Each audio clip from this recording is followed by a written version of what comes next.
Hi friends, I hope you're having a wonderful day today. My name is BaileySarian and I'd like to welcome you to the Library of Dark History. Thank you so much. Now this is a safe space for all the curious cats out there who think, hey, is history really as boring as it seemed in school? Oh, nay, nay. Now this is where we can learn together about all the dark, mysterious, dramatic stories our teachers never told us about or taught us or whatever. So, ladies and gentlemen, step right up, step right up. Inside the super flammable tent is a shocking spectacle beyond your wildest dreams. A carnival of comedy, oddity, and curiosity. A sensory feast so magnificent, the brain will not believe the eyes and ears. Hurry, hurry, hurry! Exploitation is everywhere in this dazzling display of drama and death-defying feats. You are now entering the dark history of the circus. Welcome to the darkest show on earth. Look at Joan. Shout out to Joan really quick. She came ready as the ringleader for today's show. Now, we're talking about the circus, if you don't know. Circus is a funny word because it's used a lot to describe something that is crazy or like chaotic. Like, I'm pumped, I didn't go to Karen's party, I heard it was a circus. But for a long time, the circus was known as an extravagant spectacle that was run like a well-oiled machine. It's defined as a traveling company of acrobats, clowns, and other entertainers, which gives performances in a ring surrounded by the audience, typically like in a large tent, in a series of different places. But hidden in that definition is the word company. I've learned a very important thing here in the Dark History Library, maybe you have too, and that's companies do not so great stuff. They do dark stuff, I'm sure you're aware. And the circus, my friend, is no different. So let's start at the beginning and introduce you to the person considered the father of the modern circus. Let me open up my Dark History book, 2-page Circus. All eyes on me in the center of a ring, just like the circus. Okay, I just had to. Thank you. Oh my God, I opened right to it. Wow. Yep, great. The circus as we know it today was invented by a guy named Philip Astley. Philip was born on January 8th, 1742 in Newcastle under Lyme, which is a charming town in England, so I hear. Cheerio. May I have some more, please? That's all I got. Was that good? Let me know. So apparently there was like one fight in particular Philip had with his dad, and like this was the last straw. We don't know much, but after the fight, Philip ended up packing up his bags and he left home at the age of 17. And he signed up for something called the 15th Light Dragoons, which sounds kind of like culty. I don't know what that is. Are we gonna be riding dragons? I don't know. The Dragoons were a cavalry battalion, which means they were soldiers riding around on horseback. And Philip loved this because, again, like he grew up around horses and he just like loved them. And by this time, he was considered a gifted equestrian. Combine that with his loud, booming voice and the fact that he was 6 feet tall, he was perfect to train the horses. And while he did this, he caught the attention of a celebrated rider and fencing master who taught Philip a new way to use the broadsword in battle. But Philip saw another use for this skill: entertainment. Oh, he was like a born entertainer, this one. Now at this time, trick horse riding shows were extremely popular, and riding masters from the military could make a decent living as trick riding performers when they weren't, you know, stabbing people in battle. So our guy Philip was ready to cash in, but he had to do some market research first, which smart man, you know? So he went around to successful London theaters to find out what put butts in the seats. What's gonna bring the people in? And he discovered that audiences were attracted to visual acts. We are visual creatures, okay? So there were things like jugglers, rope dancers, acrobats, which were called posturers at the time. But these acts weren't the focus of this show. they kind of filled the time between theatrical performances. All these performers used to work at Catholic fairs, but that went out the window with the rise of Protestant religion and industrialization. And it's so random to think like at Catholic fairs, there's like a juggler juggling for Jesus. Juggling for Jesus. That should be a shirt. Juggling for Jesus. The timing of this couldn't be any better for the kind of show Philip had in mind. So Philip had a horse riding school where he would teach riding skills in the morning, and by the afternoon he was performing trick riding displays. But after he visited those London theaters, he was like, I'm gonna switch things up a little bit. He kept the trick riding elements, but he also built a crude stage and hired acrobats, tightrope walkers, and jugglers. And in between all those acts, he had a clown just bopping around, bopping and booping, and goofing off. And because the trick riding happened in a circle, this is where we see the beginning of the iconic circus ring. So voila, the circus as we know it is born. And as expected, it was a smash hit, and Philip was ready to expand. So in 1773, Philip built Astley's Amphitheater where his brand spanking new show was going to be performed. And things were going pretty well for Philip for about 10 years straight. But where there is money and success, there's going to be competition and drama, per usual. On November 4th, 1782, a man named Charles Hughes popped up on the scene and opened the Royal Circus, Equestrian, and Philharmonic Academy. Yeah, that's not really rolling off my tongue too easily. So later, they would simply be called Hughes's Royal Circus. Thank God, because my ass can't say that other word. Words. And guess what? Philip was like, who the fuck is this guy? And now he hates him. And why does Philip hate Charles? Well, Charles used to work for Philip as an equestrian. Oh, yes. Charles then quit and opened his own riding school right by Philip's spot. And the show he put on was almost identical. So now here comes Charles with his own damn circus and his own damn amphitheater, which he again opened right near Philip. Yeah, Charles was out for Philip. And believe me when I tell you that Charles' amphitheater blew Philip's out of the water. Philip's amphitheater was made of wood, while Charles' building was made of stone. Inside, it was lavishly decorated with white pillars, crimson curtains, ornate chandeliers, and private boxes for the rich people. And Charles's building was the first modern amphitheater to have the word circus in it. Because even though Philip invented the circus as we know it, he never used the word circus to describe his shows. And while trick riding was the focal point at Philip's performances, Charles wanted to unify the stage and the circus ring, kind of make it like one cohesive show. So he did just that. And it was a huge success and became the industry standard for decades. Philip no longer had a monopoly on the circus market. And to add insult to injury, Philip's amphitheater burned down. Coincidence or something else? I don't know. He ended up rebuilding it, and then guess what? It burned down again. Ain't that a little suspicious? So right from the get-go, circuses were a goddamn circus. They're full of cutthroat competition, theft, raging fires. These elements will come back in our story in one way or another. And now at this time, the circus was just in merry old England, an established nation with refined tastes. So imagine what happens when the circuses make their way to the United States, when the country is just 16 years old, just a little teenager. So let me say, buckle up, kitty cats. The United States does things a little extreme. Yeah. But first, we have to take a little pause for an ad break. What do U.S. News, PC Magazine, and Popular Science have in common?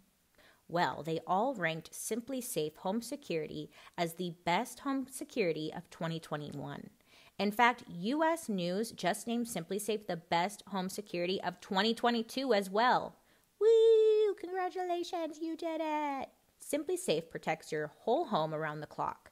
every door, window, and room. It's backed by the best 24/7 professional monitoring in the business, ready to dispatch police, firefighters, or EMTs to your home. With a comprehensive set of sensors and cameras, including the all-new wireless outdoor security camera, you can always know what's going on inside and outside of your home. I really love the wireless outdoor security camera because it allows me to keep an eye on all my deliveries. I mean, girl, we have the package thieves out here, so I've had many packages stolen. So this camera lets me know when things are delivered so I can bring it inside right away. Simply Safe is less than $1 a day, and you can set it up in around 30 minutes, and very simple to use. There's never a long-term contract. You can even try it for 60 days risk-free to see if you even like it. If you don't, you can send it back free of charge. Simply Safe protects over 1 million homes in the United States alone, and you can customize the perfect system for your home in just a few minutes at simplysafe.com/darkhistory. Go today and claim a free indoor security camera plus 20% off your interactive monitoring. Go to simplysafe.com/darkhistory. Welcome back. Did you get some cotton candy, popcorn, peanuts? Anyways, before we cross the pond to the United States, you need to meet a man named John Bill Ricketts. Now, John Bill was born in Bilston, England in October 1769. The exact date is unknown because not a ton is really known about his early life outside of the circus. Doesn't really matter, right? What we do know is this. John Bill was young, ambitious, good-looking, and talented. So he quickly made his mark as an equestrian in the United Kingdom. He studied under Charles Hughes and then went on to be the star equestrian in a traveling troupe. John Bill was freaking good at horse riding, and all the ticket sales were the proof. But John Bill wanted more, so he looked around. He wants more. And he saw Philip Astley settling up his own amphitheater. He saw Charles Hughes copying Philip and calling it a circus. And both of them were printing cash. So John Bill was like, hey, I'm the first rider of real experience. I'm also super good looking. I should have my own thing too. So by 1791, John Bill and his circus company hit the road where he toured mostly in Scotland and Ireland. And sometime during the next 2 years, John Bill had an idea that changed the course of entertainment history. Now, there was a lot of competition in the circus market in England, but you know what? There wasn't any competition in America. Hey, idea. Now, America was just emerging from the Revolutionary War and trying to figure itself out. She's going through an identity crisis. America. From the ground up, America is going through it. Churches, banks, laws, everything to support a society was being created every day. And because they were busy with all of that, amusements didn't really exist yet. Entertainment didn't really exist yet.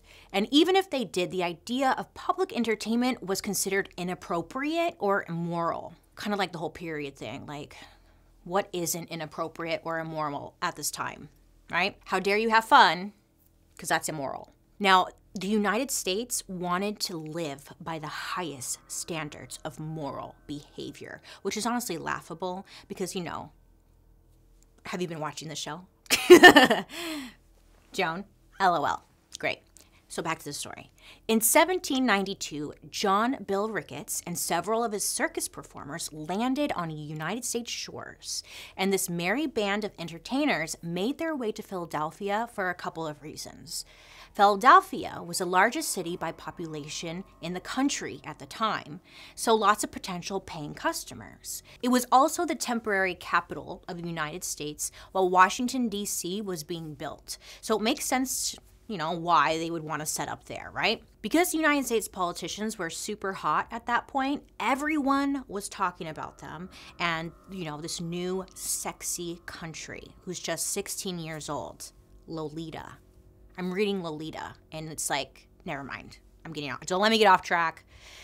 Anyways, so imagine John Bill wants their stamp of approval to make his circus go viral. And boy, does he get his wish. Now, back in Europe, many circuses performed in established theaters in major cities. But I mentioned, public entertainment wasn't a high priority for America you know, because it's just the beginning. They don't even know what the fuck's going on. Because of this, when John Bill and his circus troupe showed up, there was nowhere for them to perform. But, you know, this didn't stop him. John Bill went right to work on his own wooden arena. And by the end of 1792, it was complete. John Bill called it Ricketts Art Pantheon and Amphitheater. What the hell is a pantheon? And that's where the troupe began training. And on April 4th of 1793, the training ending and 800 eager attendees packed into Ricketts Pantheon to watch the first large-scale American circus. 800 is a good number to start off with. Yeah, he did pretty good. So he came armed with his multicultural troupe consisting of a clown, just a clown, an acrobat, a rope walker, and boy equestrian. They captivated the audience with their athleticism and their presentational skills and just performance. Plus, John Bill went back to his roots and wowed the audience with his trick writing skills. Again, there's no entertainment at this point, so this was like, people are just fucking losing their shit. Brains are exploding everywhere because they're like, what is happening? You know? It must have been wild. And guess who was sitting in the audience during his opening month? America's first influencer. None other than Mr. President George Washington. And he loved it so much that he returned for a second show not long after. He was like, yay, horses. Word of mouth spread and people flocked to John Bill's circus. But then, on December 17th, 1799, a circus carpenter left a burning candle in the storage room of the Pantheon. Remember, this building was made of wood. Not a good combination. So, the Pantheon burnt to the ground and damaged a few other nearby buildings in the process. Bummer. Now, this wild inferno destroyed John Bill financially, and he took whatever possessions he still had and left the United States in the 1800s. He just gave up very quickly. After a brief stop at an island in the Caribbean Sea, John Bill set out to return home to England. But he never made it. Along the way, talk about bad luck, because along the way, he's trying to go home, his ship sank, and everyone was lost at sea. Yeah. John Bill Ricketts was declared dead a few years later in 1802. Poor guy, he just, yeah. Whoops.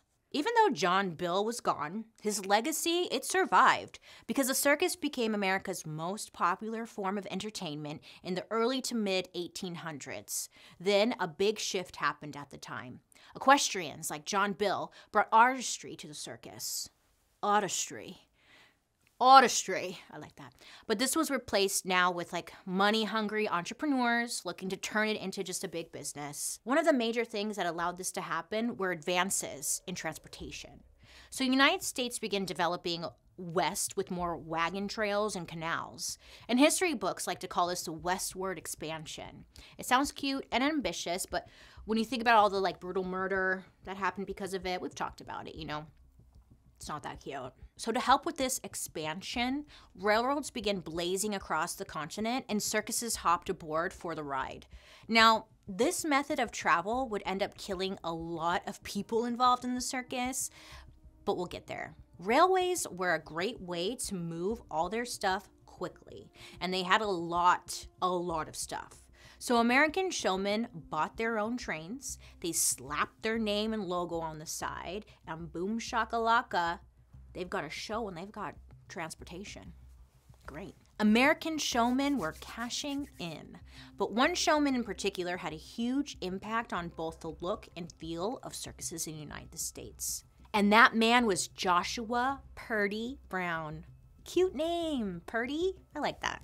Most people believe that he was born in 1802. We're not entirely sure, but what we do know is that he was born in Somers, New York, and in this region of Somers, there was a cattle dealer who bought an African elephant and traveled around the country just charging people to look at said elephant.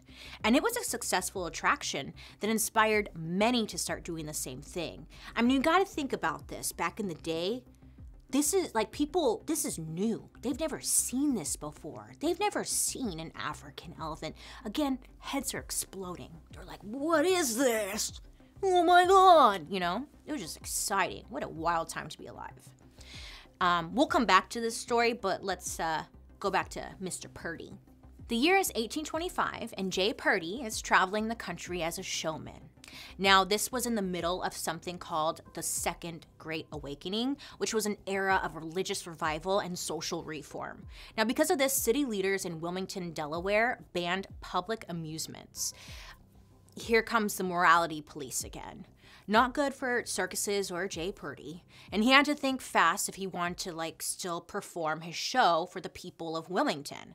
So he built a pavilion circus using a canvas tent, and he set this tent up just outside the city limits. You know, where that little law can't really get him, doesn't apply to the situation. Loophole. What'd I say? We love a loophole. So on November 22nd, 1825, J. Purdy became the first circus owner to use a tent, iconic, which was the first version of the traditional circus big top. It's kind of funny that the circus tent became a thing because some guy was like, yeah, fuck your laws, and set up a tent. Giving it to them. Giving it to them. We like that. Now, J. Purdy's use of a canvas tent changed the game for American circuses. For one, they changed the character of the performances. It was a whole new space that caught people's attention, so there was a branding element to it as well. They were also easier to move, which was good news for the people on the frontier of American society who were starved for entertainment. You can only watch a cow chew grass for so long, you know? So they flocked to the circus. And because tents were easier to put up, take down, and transport, the cost of the circus went down. With circuses bringing in more money and becoming cheaper to do, by 1835, pretty much every American circus was performing under a canvas tent. And if that invention wasn't enough, J. Purdy had another trick up his sleeve. Remember that African elephant I mentioned a bit ago? Brains exploding? Yeah. Well, in 1828, J. Purdy became the first circus owner to roll a menagerie into its circus tents. A menagerie is a fancy way to say zoo on wheels. Adding this element boosted revenue even higher, because even though lots of people loved the circus and the performers and stuff, some still viewed it as crude or immoral. Specifically Protestant clergymen, because the show featured, acrobats in some skin-tight clothing, outlining their lower regions. So, by adding animals to the show, Mr. Purdy could be like, what are you talking about? This is an educational show. Hello? It brought a new level of respectability to the show, and people really bought into it. Plus, again, this is a time when, you couldn't just see an elephant. So, people want to see an elephant. What is that? Let's see it. 1 year later, an animal trainer and certified insane person named Isaac Van Amberg had a wild idea. He climbed into a cage with a lion, a tiger, and a bear. No, I'm just kidding. No bear. But a lion, a tiger, and a leopard during a performance in New York. He's also credited with being the first person to stick their head into a lion's mouth, and he survived to tell the story. You've probably seen the image, that classic image of a man holding the mouth of the lion open with their head sticking in. Yeah, shout out to this guy right here. This whole thing is unfortunate because he became one of the most cruelest and most abusive animal trainers of all time. But that didn't matter because back in the day, audience, they love that shit. Yeah, that's just how it was. So circuses now have tents, wild animals, and companies traveling their country by train. The popularity is blowing up, and the money is just rolling in. But one man saw what was going on and was like, you guys think these shows are good? Hold my beer. Hold my beer. Everyone's just trying to one-up each other at this point. And his innovations set the stage for circuses to really take off in the 1840s. They get bigger, they get louder, and they get a bit more unique. This is when the animal abuse, human exploitation, and death toll really start to pile up. When the word showman comes up, this legend's name always comes to mind. And that, you're gonna know this name, P.T. Barnum. I and he was ready to build an empire of madness. But first, let's pause for an ad break. Even though you run a small business, that doesn't mean your business is small to you. You can't afford to miss out on opportunities to grow and keep your customers wanting more. Stamps.com lets you print official postage right from your computer and saves you money in the process. So you can spend less time at the post office and more time making your customers happy. I know so many of my listeners own their own businesses, which is awesome, inspiring, and very cool to see. And while you're building your business, it's important to find ways to save yourself some time and money so you can focus on your growth. Whether you're an office sending invoices, a side hustle Etsy shop, or a full-blown warehouse shipping out orders, Stamps.com will make your life easier. Stamps.com gives you access to all the post office and UPS shipping services you need right from your computer. You can also get discounts you can't find anywhere else, like up to 40% off USPS rates and 76% off UPS.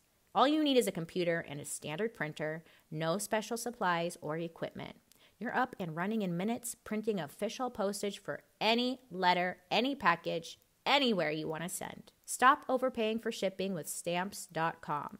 Sign up with promo code DARKHISTORY for a special offer that includes a 4-week trial, free postage, and a digital scale. There's also no long-term commitments or contracts. Just go to Stamps.com, click the microphone at the top of the page, and enter code DARKHISTORY.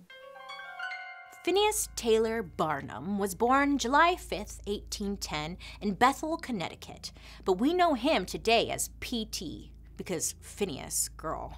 Woo! Like, this is my man, Phineas. Well, I mean, not to shame, but, you know, Phineas. That's funny. Bethel at this time was very conservative. I mean, all of America was very conservative. But Bethel at this time was mainly dominated by the Congregational Church, which is going to equal a super fun time, right? So PT's dad jumped from job to job. Sometimes he was a farmer, sometimes he was a tailor, sometimes he was a grocer, man of many trades. His old man also jumped from woman to woman, and he would end up having 10 children with 2 wives, which honestly isn't that bad. That's 5 each. That's not bad. And because dad was, busy, he was a busy man, PT spent a lot of his time with his grandpa. Now, PT's grandpa was many things as well, including a legislator and something called a lottery schemer. Grandpa resorted to entertaining himself by playing complex practical jokes on people. And it was his grandfather's over-the-top personality and love for deceiving people that PT really clung to. Now, these elements would become PT's trademark in the circus world. Because of his dad's involvement with a bunch of businesses and Grandpa's interest in the lottery, PT's sole motivation in life was to make money. This guy was a born salesman, selling snacks and something called cherry rum to soldiers when he was just 12 years old. And cherry rum sounds delicious, doesn't it? And before he got into the circus industry, PT owned a general store. And this store is where his entertainment career would start. And let me tell ya, the way he did it, it was messed up, to say the least. When PT was 25 years old, a customer came into the store. Now, she's telling PT that she's looking to sell a curiosity. And PT was like, what the hell does that mean? Let's have a look. But this curiosity, it was a human. A woman by the name of Joyce Heth, who was blind and almost totally paralyzed African-American woman, was up for sale. Supposedly, she was 161 years old and the former nurse to George Washington. Of course, that was not true. That was bullshit. But the customer was saying that Joyce was drawing crowds of people willing to pay to hear her speak and sing. And PT was like, did you say pay? I love that. And he decided, I'll buy her, just like that. He went on to market her performances and build her as the greatest curiosity in the world. That's his word, not mine. PT posted ads all over New York to get people to come see Joyce. The show was a big hit for a while, and even when ticket sales started to drop, PT was quick to find ways to win the audience back. He started claiming Joyce wanted to use the show money to buy her great-grandchildren out of slavery. You know, just really tugging at the audience heartstrings, and it worked. And when audience interest started dropping again, PT sent an anonymous letter to the Boston press claiming that Joyce wasn't a real person at all. She was actually a robot made of whalebone, springs, and rubber. Now you might be saying, Bailey, this definitely doesn't feel right, and it also doesn't feel legal. Like, you can't just own a human at this time in Pennsylvania and New York because, like, slavery was already illegal there. But there was a loophole, because America loves a loophole. There was a loophole in the law that allowed PT to lease Joyce for a year for $1,000. He even had to borrow $500 to complete the transaction. Now, Joyce died of natural causes in 1836, but PT decided, like, that's not the end of her performing career. She's not done. He hired a surgeon to perform an autopsy in front of an audience of 1,500 paying customers. That's fucked up, right?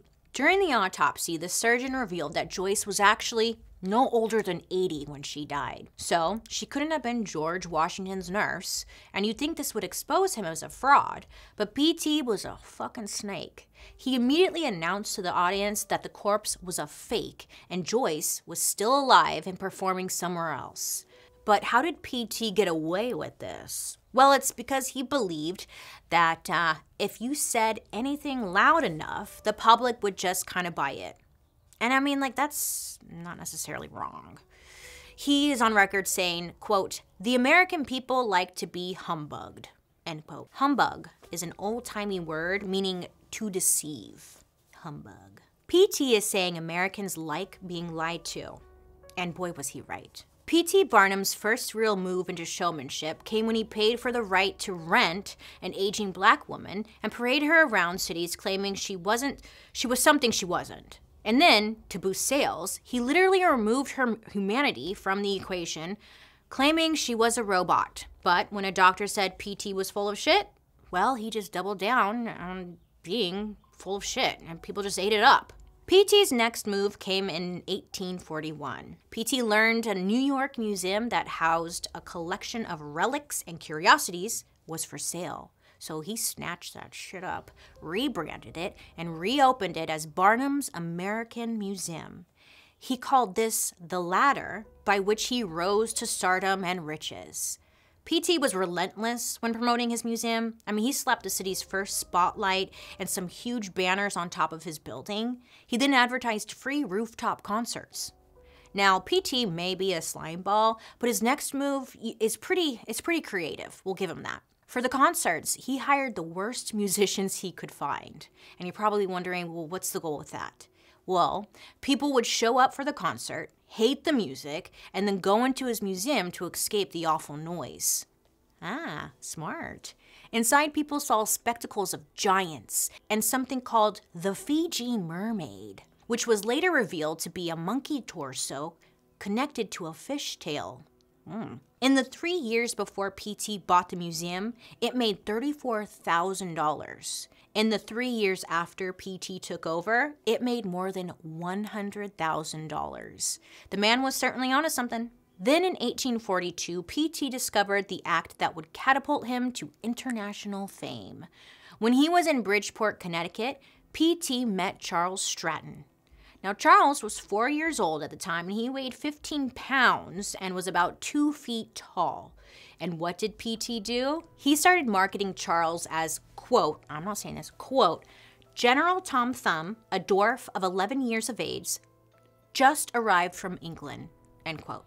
That same year, PT opened Barnum's Grand Traveling American Museum to exhibit his, quote, freak show oddities. Yeah.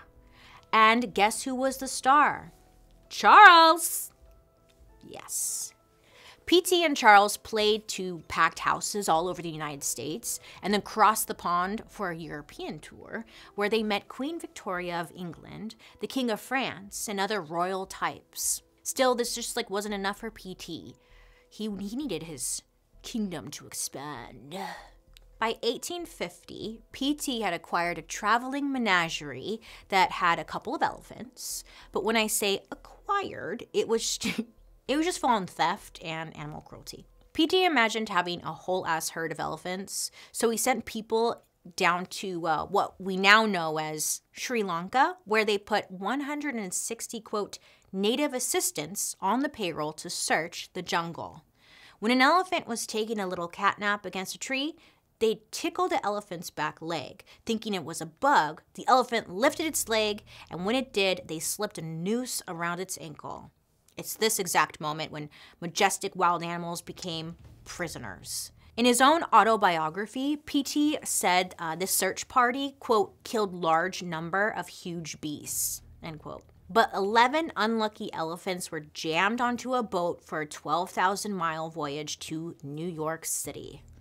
Or just New York, sorry. One died on the way and was unceremoniously dumped into the ocean. Oh, fuck. Yeah. When the elephants arrived in the United States, PT paraded them down Broadway and made them a main act of a new traveling show.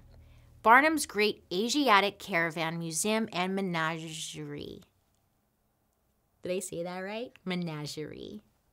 Whatever, you get it. Over the next couple of decades, a bunch of other stuff happened in PT's life, including a dip into politics. And girl, that's a story for another day.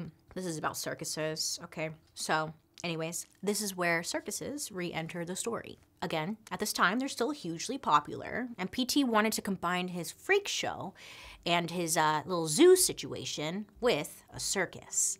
But he wasn't in the circus game yet, you know? And to get there, he made a series of slick business deals. After a series of fires, again, lots of fires, that ended up destroying PT's museum in the 1860s, he kind of retired from the show business, and he hadn't been a part of the traveling show for a while now, but two men with a successful show realized that PT, he had some name recognition. So they all sat down, and the men were like, PT, you gotta get back into the showman game. We got such a great idea. And they ended up creating a deal in 1870 and created like an enormous spectacle that would later be called the greatest show on earth. Bold claim, right?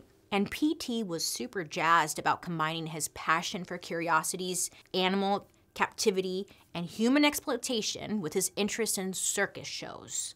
So at the tender age of 64, P.T. Barnum is officially in the circus business. So by 1880, P.T. was doing pretty well for himself, but so was his main competitor, Mr. James Bailey. Oh my God, that's my name. Ah! I know. Isn't that fun when like someone has your name? I never meet Baileys. Are you a Bailey? Let me know down below. Now, Bailey had a few circuses to his name. And they were super, you know, this is a side note, but I have to say it. When I was younger, my goal in life was to marry someone with the last name Bailey, so my name would be Bailey. Dream big, they say, and that was my goal. Wow, you know? Anyways, and they were super successful because he was brilliant at the logistics of managing all the moving parts of this gigantic show, right? He was so good that the militaries of several countries eventually copied his method. Now, after Bailey and his partner returned to the United States after touring overseas with the circus, P.T. was feeling the heat. So he approached Bailey, and he's like, look, listen, if we can't beat each other, let's work together, right? Let's strike up a deal. And they did just that. But why would Bailey need P.T.? Well, by this point, he was considered an incredible showman. So they merged companies and created the Barnum and Bailey Circus. Oh, that's so nice, right? PT was the face, Bailey was the brain, as we are. And they were actually the first circus to utilize the iconic 3-ring design. The size of those 3 rings, well, each were 42 feet in diameter, which was a standard created by Philip Astley way back in the day. And the size made the physics of trick riding on a horse a lot easier. Anyway, the PT and Bailey merger created a near monopoly in the circus market.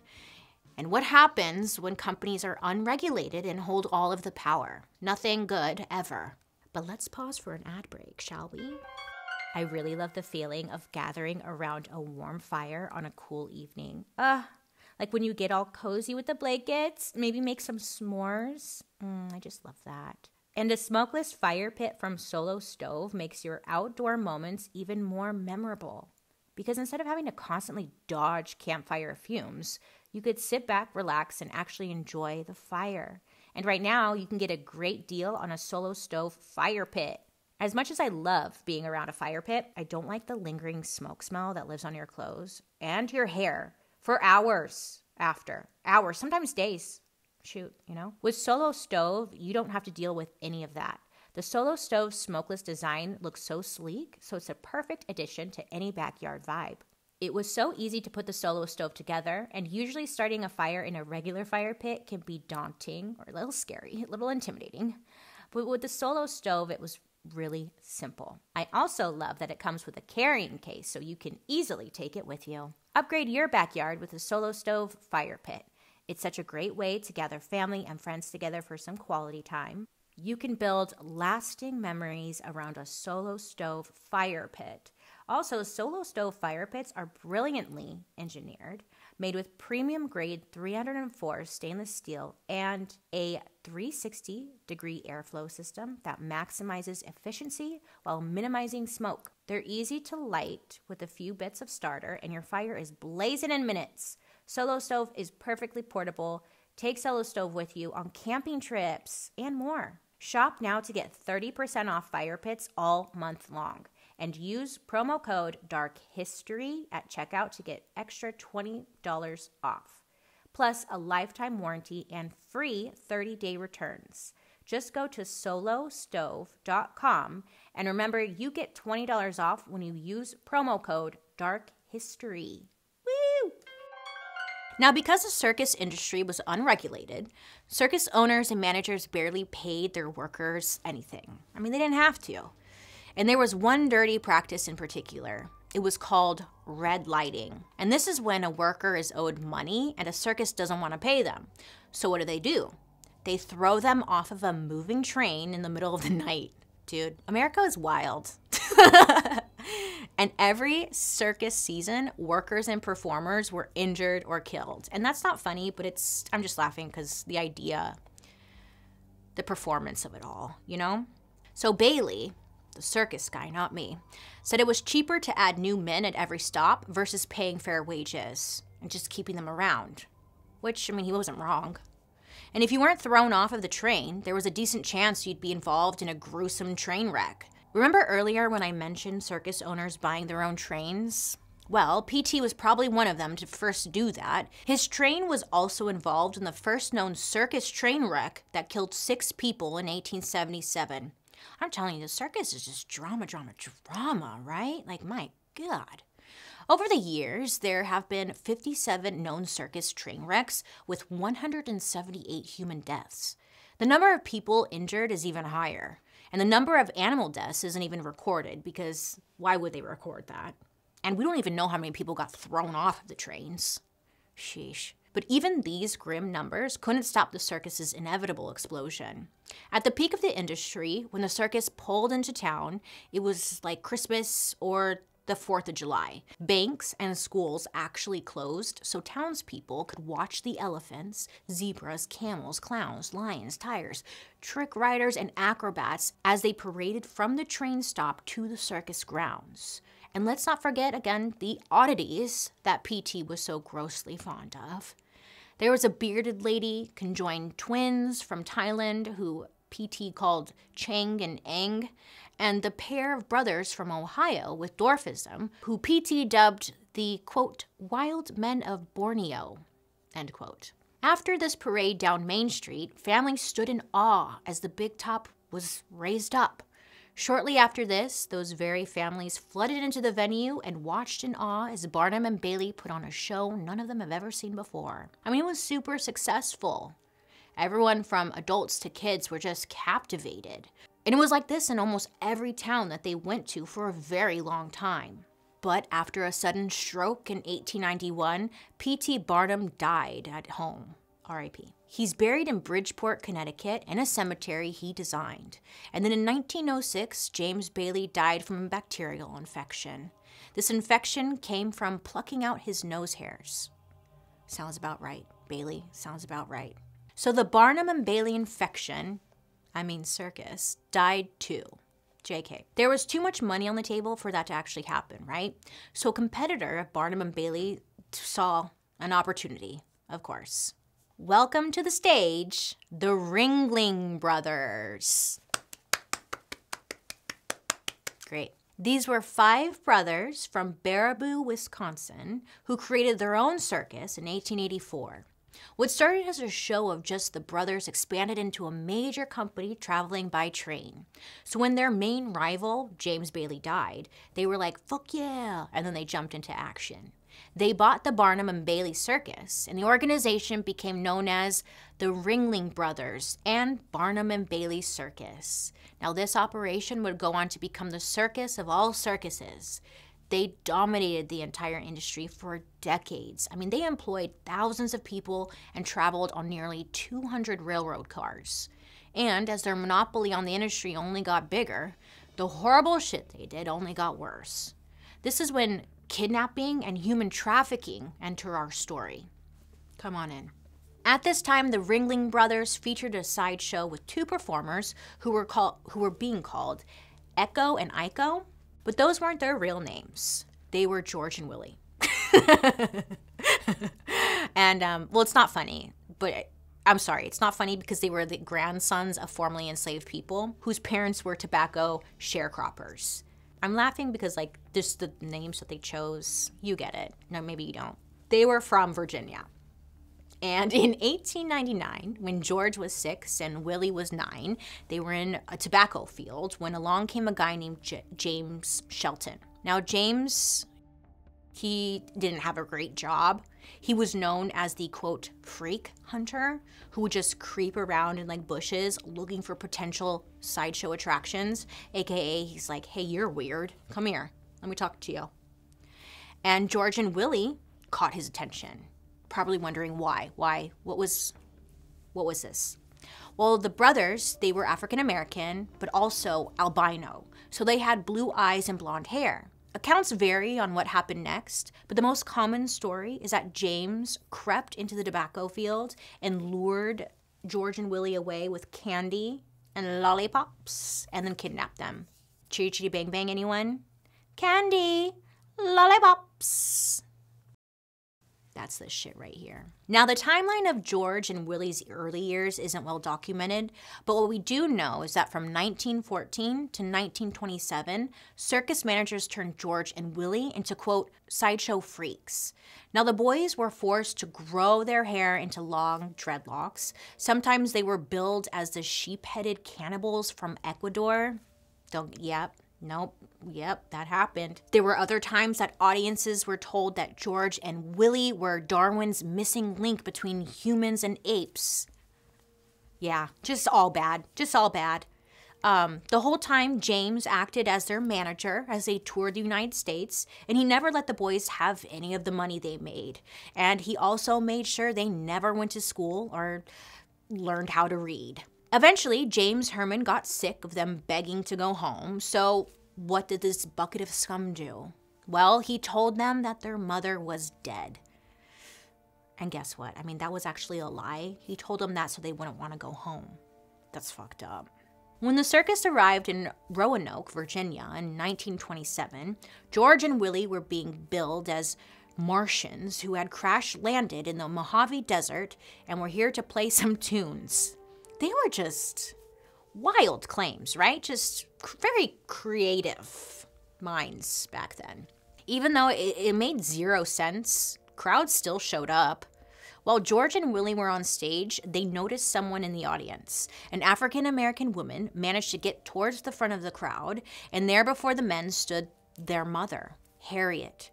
She started screaming that those are her children, like, those are my children. George and Willie recognized their mother, rushed and hugged her because, you know, they were told she was dead. So it was not looking good for James, the little fucking liar. So this actually caused, like, a crowd of commotion. And 8 Roanoke cops showed up to the scene because it was getting very chaotic, and they were trying to, like, disperse the crowd. Harriet, though, she was refusing to move and refusing to leave. These are her children. She stood defiant as she demanded the police officers let her leave with her sons. And they did. Thank God. They did. Harriet, while this story is one of the more revolting examples of human trafficking in the circus, it isn't the only example. Barnum's goons utilized these vicious tactics a few times, so the events surrounding George and Willie Muse also mark the point when circuses start to hit really hard times. But first, we have to take a little pause for an ad break. Upgrading your wardrobe shouldn't break the bank. At ThredUp, one of the largest online consignment and thrift stores, get one-of-a-kind finds from brands like Zara, J.Crew, and more for up to 90% off estimated retail. Yeah. Oh yeah. ThredUp is one of the largest online thrift stores where you can save up to 90% off estimated retail. Not only do you get the insane deals of thrifting, but you also get the convenience of online shopping. With over 2 million like-new items to shop and thousands of new arrivals daily, it's the best place to shop for your wallet and the planet. Customize your search by your size, style, and budget so you can find the best deals from more than 35,000 brands like Madewell, Nike, and Taylor Loft instantly. And ThredUp also has an easy return policy, so they make thrifting worry-free. Not only do I love how much money you can save with ThredUp, but I love their Shop by Outfit feature on their site. Oh yeah, it makes shopping so simple.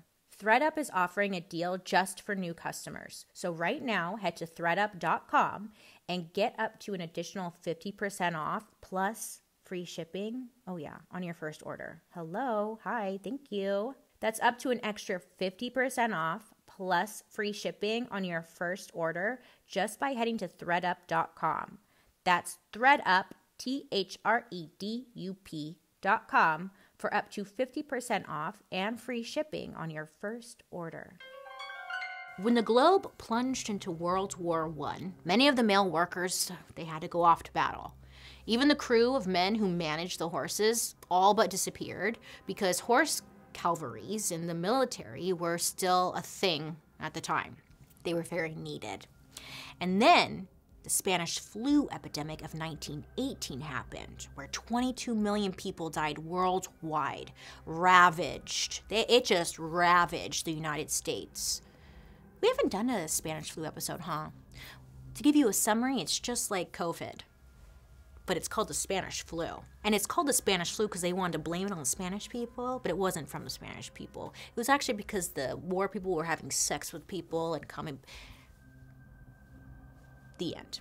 Anyways, as you can imagine, audiences weren't too excited to jam the sardines into a poorly ventilated tent, kind of like today, right? The Great Depression started in 1929 and lasted until late 1930s, so people were using their own money for, food, bread, instead of entertainment or watching elephants go to the bathroom or something, And just as the country emerged from the Great Depression, World War II began. So the Ringling Brothers Circus really just couldn't catch a break during this time. And honestly, it's probably for the better, right? You had your time. Goodbye.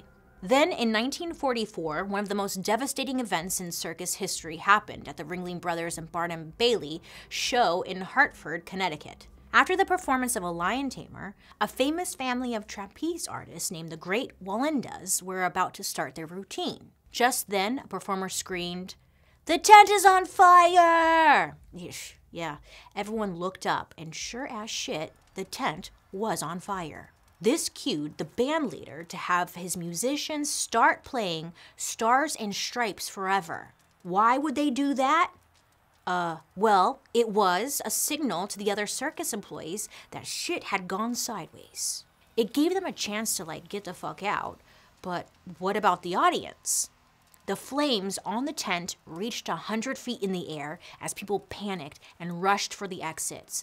But unfortunately, they were blocked by animal cages. People were stuck inside these tents and could not get out as the flaming pieces of the tent started falling on them. Some were even slashing holes in the tent just to get out. In less than 10 minutes, the fire burned through support ropes, and the 19-ton big top came crashing down on everyone still inside. Horrifying. That day, 682 people were injured and 167 people were killed. 2/3 of them were children. Some blamed an arsonist for the blaze, but another story is that someone tossed a lit cigarette by the men's bathroom, which caught fire and then spread on the tent. That makes more sense, but you know. Once on the tent, there was no stopping the fire because the canvas was waterproofed with a mixture of wax and gasoline. Now, I don't know if that's a normal thing to mix wax with gasoline, but at that time, that's how you waterproof things. And even worse, an investigation showed that the circus's fire extinguishers were buried in a storage unit somewhere, and the Ringling Brothers fire trucks were more than a quarter mile away. So it was just a combination for disaster. Ultimately, the Ringling Brothers Company had to pay $5 million to the families of the victims. On top of this, 4 circus officials went to prison for manslaughter. But they only ended up staying about a year there because they would be pardoned. And one of them even went on to serve in Congress for 24 years. James A. Haley. That's wild. America, America, God shows. I gotta learn like some America songs so I could sing it, because that's a beautiful America moment right there. That is beauty right there. So after World War II, the economy was back on the upswing and people were feeling good again. And by this time, the original Ringling Brothers were all dead. And the circus was being run by one of their nephews. So he was like, you know, we're back, baby. So cars at this time were everywhere, and people didn't have to wait around for the circus if they wanted to find some sort of amusement. And by the 1940s and the 50s, movies and television were a real threat because the country had more options when it came to entertainment, right? Why go out when we could stay home and watch TV? Because this thing is wild. TV, wild. And the bad news for circuses just kept rolling in the 1960s because of the movie Born Free. The phrase animal rights entered the country's vocabulary. Great for us, the people, bad for people abusing animals. Yeah. Congress expanded the Animal Welfare Act in 1970, which set standards for the humane treatment of warm-blooded animals by exhibitors. This meant circuses.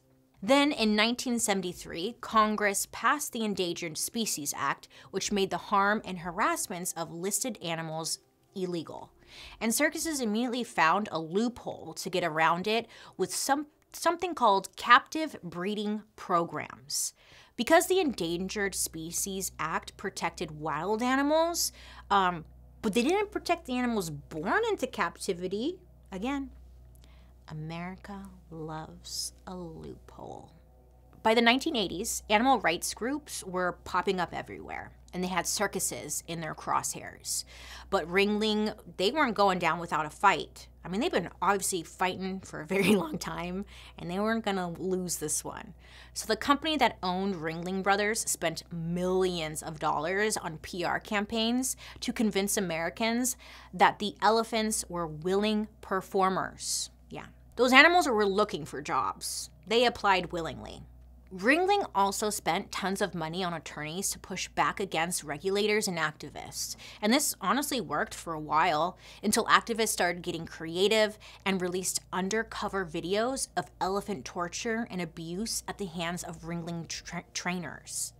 Now this, along with the grisly death of a young elephant named Kenny in 1998, should have been enough to shut down the use of animals in circuses, but it wasn't, because the United States Department of Agriculture, the agency that polices the Animal Welfare Act, was pretty lenient when it came to reports of abuse.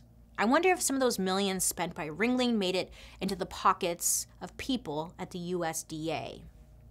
I'm sure if we did a little bit more digging, it would probably turn out to be true, but I don't know. But eventually, the public turned against Ringling.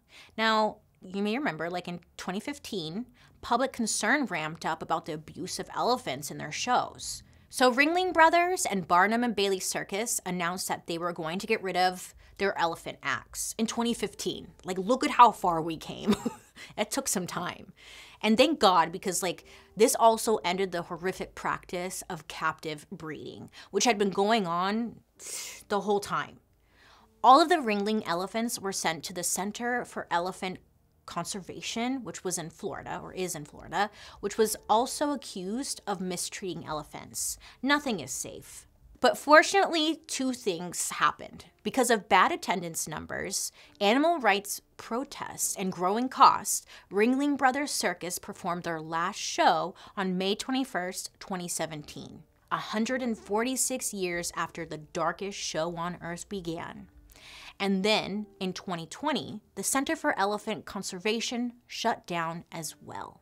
Honestly, it was long overdue because we have Google and stuff now, so we could just watch that shit on the internet, right? No one needs to actually go and see it in person anymore. It's just kind of the way it is now. So P.T. Barnum is on record saying, quote, "I must confess that I like the museum mainly for the opportunities it afforded for rapidly making money," end quote. Money, that's why everyone does everything, is because of money. He said this about the museum he owned in New York, but there is no doubt the mindset carried through to the circuses and was passed on to his partners and the generations that learned from him. And they didn't just learn about money from PT. I mean, when you think back to how his entire career started, he manufactured a hoax about an elderly African-American woman named, you remember Joyce? And when PT thinks the public likes to be humbugged, he's basically giving himself permission to lie. So forgive me, Ringling Brothers, when you say you didn't abuse your animals, because nobody fucking believes you. Because your entire industry is built on lying to the public and pretending reality is whatever you make it. Well, here's the reality. This was a business model that exploited human beings, encouraged the abuse of workers, tortured sweet animals, rewarded kidnap, and resulted in the deaths of hundreds of innocent people that we know of. But hey, thanks for the overpriced cotton candy. Wasn't that fun? Wasn't that fun? We learned about the circus. I would love to hear what you guys think down below. Remember, don't be afraid to ask questions to get the whole story because you deserve that. I would love to hear your reactions to this story, so make sure to use the hashtag Dark History over on social media so I can follow along and see what you're saying. Also, join me over on my YouTube where you can watch these episodes on Thursday after the podcast airs, and also catch Murder Mystery Makeup, which drops on Mondays. I hope you have a wonderful rest of your day. You make good choices. Please be safe out there, and I'll be talking to you next week. Goodbye. Dark History is an Audio Boom original. This podcast is executive produced by BaileySarian, Kim Jacobs, Junia McNeely from 3 Arts, Ed Simpson, and Claire Turner from Wheelhouse DNA. Produced by Lexi Kiven. Research provided by Tisha Dunstan. Writers, Jed Bookout, Joey Scavuzzo, and Kim Yagid. Edited by Jim Lucy. A big special thank you to our historical consultant, Dr. Janet Davis. And I'm your host, hi, BaileySarian. Bye.